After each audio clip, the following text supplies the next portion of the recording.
balancing act. China is now Australia's largest trading partner. But in China 3 weeks ago, the Prime Minister, Kevin Rudd, publicly raised Australian questions about human rights in Tibet. From Sydney, the BBC's Nick Bryant. On the eve of the arrival of the Olympic flame, pro-Tibetan protesters used one of the world's other great icons, the Sydney Harbour Bridge, to project their disapproval. A high-tech curtain raiser for what could be a troubled visit. This is how the official welcome ceremony was staged in Canberra, held at an Air Force base, a safe distance from any crowds.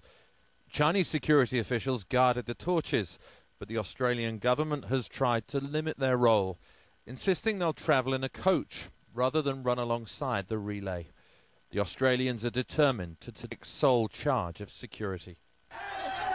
This pro-Tibetan demonstration last month outside the Chinese consulate in Sydney could be a taster of things to come in Canberra. The Tibetan community here is small in number, about 500 strong, but it's highly organised and highly motivated.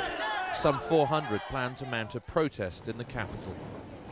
Long gone are the days during the 19th century gold rush when the fear of Chinese immigration led to the White Australia policy. Modern-day governments have sought to broaden and deepen commercial and cultural ties to prosper from China's rapid growth. Australia's new Prime Minister served as a diplomat in China, studied its history and culture as a student, and of course speaks fluent Mandarin. So Kevin Rudd feels especially well qualified, both as an expert and, he says, a friend, to engage with Beijing.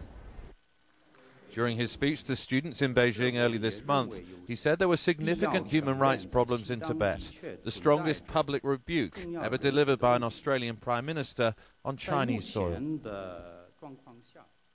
These Chinese students are receiving part of their education in Sydney and have been urged on various websites to travel to Canberra to protect and defend the flame. With 10,000 expected to make the journey, will it turn out to be a peaceful show of force? Nick Bryant, BBC News, Sydney.